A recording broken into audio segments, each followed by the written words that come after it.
Hall में अब बिल्कुल शांति थी। सभी नाश्ता अपनी जगह पर रखकर सभी के बैठने का इंतजार कर रहे थे। अनुराग अपने कमरे में फ्रेश होने के लिए जा चुका था। रूहानी, रुमानी और रूहान सोफे पर बैठे इशारों में बहस किए जा रहे थे। पृथ्वीराज और अमरजीत बिजनेस न्यूज़ देखने में बिजी थे। विशाखा बिल्कुल शांत बैठी थी और मायावती उनके साथ बैठी थी। अरुणी अपनी किसी सोच में डूबी हुई थी। तभी अचानक से जैसे उसे कुछ याद आता है और वह रूहानी को बुलाकर पूछती है, काव्या कहाँ है? रूहानी अपनी दादी को कहती है, दादी वो भाभी। रूहानी इतना ही बोलती है कि तभी सीढ़ियों से छन छन करते हुए पायल की आवाज़ आती है। पायल की आवाज़ से सब उस ओर देखने लगते हैं। सबकी नज़र सीढ़ियों से उतर रही काव्या पर चली जाती है। काव्या सर झुकाए अपनी ख्वाबों में खोई हुई सीढ़ियों से उतर रही थी। काव्या को देखते ही अरुणी देवी अपनी जगह से उठ जाती है। काव्या सीढ़ी के नीचे उतरकर अपना सर उठाकर सामने देखती है। सामने सभी लोग उसे ही देख रहे होते हैं। काव्या उन सभी में सिर्फ 3 ही चेहरों को पहचानती थी। एक जिसने उसका परिवार बनाकर कन्यादान किया और 2 जिसने उसे अपने उस नए कमरे को दिखाया जो शायद ही उसका होना चाहिए था।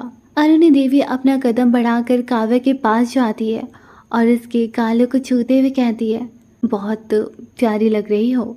अरुणी देवी के छूते ही जैसे काव्या अपनी होश में आती है, वह नीचे झुककर अरुणी देवी के पैर छूती है।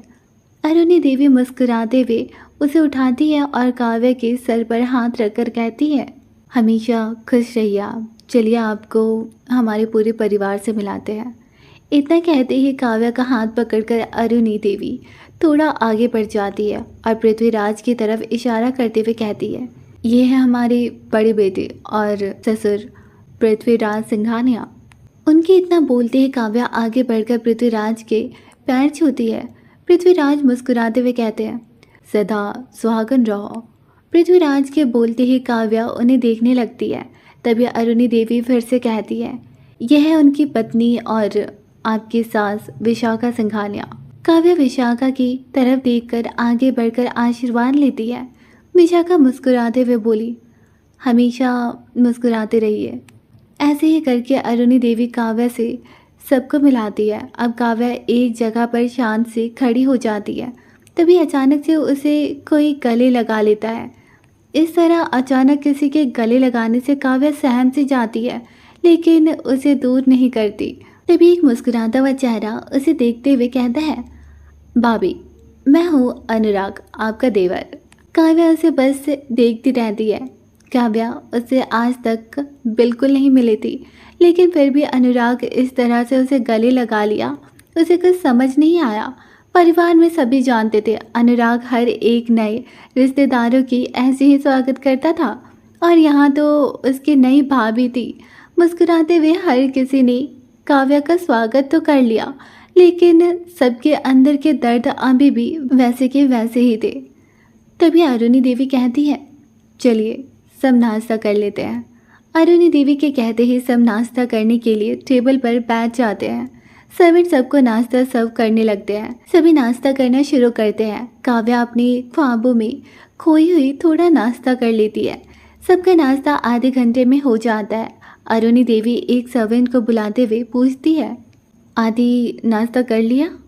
अरुणी देवी के सवाल पर सर्वेंट सर झुकाए कहती है, जी नहीं। अरुणी देवी कहती है, ठीक है आप जाइए। अब अरुणी देवी काव्या से कहती है, काव्या आप कमरे में जाकर आराम कर लीजिए। काव्या हाँ में सिर हिलाते हुए कमरे की तरफ बढ़ जाती है। काव्या के जाते ही सभी परिवार अर्जुन से मिलने के लिए घर से निकल जाते हैं। वहीं हॉस्पिटल में आदित्य अर्जुन के पास स्टूल में बैठा बिल्कुल शांत सा अर्जुन को ही देखे जा रहा था। जितना वह शांत दिख रहा था उससे ज़्यादा उसके अंदर दर्द और गुस्से ने जगह बना ली थी। आदित्य अपने जज्बात को इस कदर संभालता था कि उसका ना कोई दर्द देख पाता और ना ही परेशानी। आदित्य शांति से बैठा ही था कि उसके कंधे पर कोई हाथ रखता है।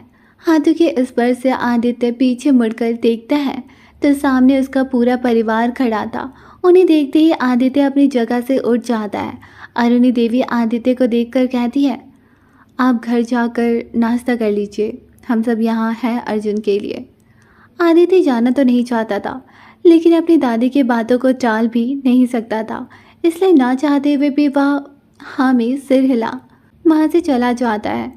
काव्या अपने कमरे में बैठी किसी सोच में पूरी तरह से डूबी हुई थी। तभी उसके दरवाजे पर नॉक होता है, लेकिन काव्या तो जैसे इस दुनिया में थी ही नहीं।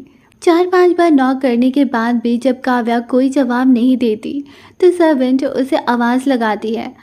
आवाज़ से जैसे काव्या अपने ख्वाबों से बाहर आती है, वहाँ से उठकर दरवाजे की तरफ जाती है। दरवाजे पर सर्वेंट बहुत सारा बैग लेकर खड़ी थी। काव्या को देखते ही सर्वेंट सर झुकाए कहती है, मैम, दादी ने आपके लिए ये सामान आपके कमरे में रखने के लिए कहा है। काव्या उसे बस देखती रहती है तो सर्वेंट आगे बोलती है, क्या मैं इसे अंदर रख दूँ? काव्या बस हाँ में सर हिला देती है और फिर से बेड पर जाकर बैठ जाती है। सर्वेंट सारा सामान अंदर रखकर चली जाती है। कुछ देर बाद आदित्य कमरे में आता है। आदित्य के आने की खबर काव्या को बिल्कुल नहीं थी, वह तो अपनी सोच में ही गुम सी थी। आदित्य कमरे में आते ही सारे सामान को देखता है और फिर बेड में बैठी काव्या की तरफ देखता है। जैसे ही आदित्य की नज़र काव्या पर पड़ती है, उसकी नज़रें ठहर सी जाती है। लाल रंग की साड़ी, गले में मंगलसूत्र, मांग में आदित्य के नाम की सिंदूर, माथे पर छोटी सी बंदी, हाथों में बड़ी बड़ी चूड़ियाँ, कानों में छोटे साइज के ईयर रिंग, सब काव्या की खूबसूरती को बढ़ा रही थी। और सबसे बड़ी बात, नई नई शादी उसके चेहरे को निखार रही थी। कमी थी तो बस चेहरे पर मुस्कान की। आदित्य तो जैसे काव्या की सादगी में पूरी तरह से खो गया। आदित्य की धड़कनों की आवाज़ पूरी कमरे में शोर कर रही थी। वह अपनी दर्द तकलीफ को भूल काव्या में बस खो गया। काव्या को जैसे ही कमरे में अपने अलावा किसी के होने का एहसास होता है, वह अपना सर उठाकर देखती है तो आदित्य उसे देख रहा होता है। और फिर काव्या भी आदित्य की आंखों में पूरी तरह से डूब सी जाती है। दोनों की नज़रें ऐसे मिली जैसे नदियों का पानी समुद्र में जा मिलता है। अब दोनों की धड़कनें उस कमरे में गूंजती हुई महसूस होती है।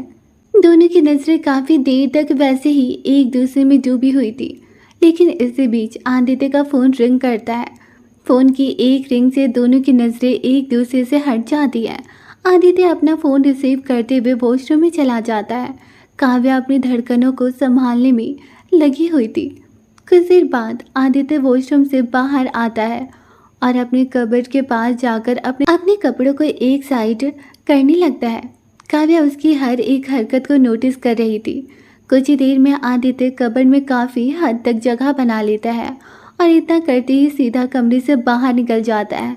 आदित्य के जाते ही काव्या पहले दरवाजे की तरफ देखती है, फिर कबर्ड की तरफ देखती है, जिसका दरवाज़ा अब भी खुला हुआ था। काव्या बेड से उठकर कबर्ड के पास जाती है। कबर्ड का आधा हिस्सा खाली देखकर काव्या सामने रखी सारी सामान को देखने लगती है।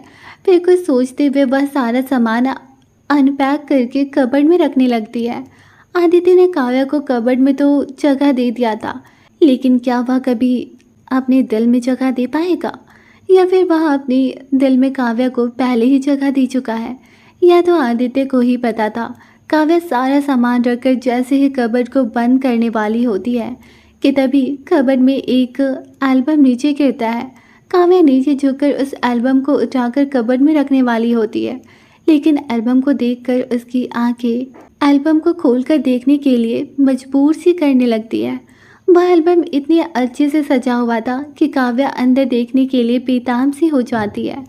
काव्या को सोचते हुए कबर्ड को बंद करके एल्बम को लेकर बेड पर बैठ जाती है।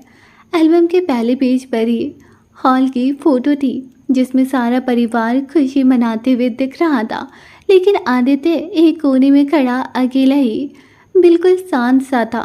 दूसरे पन्ने में रक्षाबंधन मनाते हुए सब दिख रहे थे। ऐसे ही काव्या हर एक पन्नों को पलटते हुए हर एक करके सारे फोटो को बड़े गौर से देखी जा रही थी। हर एक फोटो में सब मुस्कुराते हुए खुशियां मनाते हुए दिख रहे थे, लेकिन एक आदित्य ही था जो बिल्कुल शांत, कभी बैठा था तो कभी खड़ा था। काव्या को हर एक फोटो में एक चेहरा परेशान किए जा रही थी। यह चेहरा उसने शादी के दिन खून से लथपथ देखा हुआ था, जो कि अर्जुन का चेहरा था, जिसे काव्या बिल्कुल भी नहीं पहचानती थी। काव्या ऐसे ही एल्बम को पलटते हुए देखती रहती है कि तभी उसकी नज़र एक फ़ोटो पर पड़ती है जिसमें कॉलेज के सारे स्टूडेंट अपने रिजल्ट को पकड़े हुए थे। आदित्य फर्स्ट स्टेज पर था, जो बिल्कुल शांत सा बैठा हुआ था, और उसके सामने प्रिंसिपल सर बैठे हुए थे। प्रिंसिपल सर की दूसरी साइड एक लड़की बैठी हुई थी, जिसके चेहरे पर बड़ी सी स्माइल थी। वो और कोई नहीं, खुद काव्या थी, जो सेकेंड स्टेज पर बैठी हुई थी।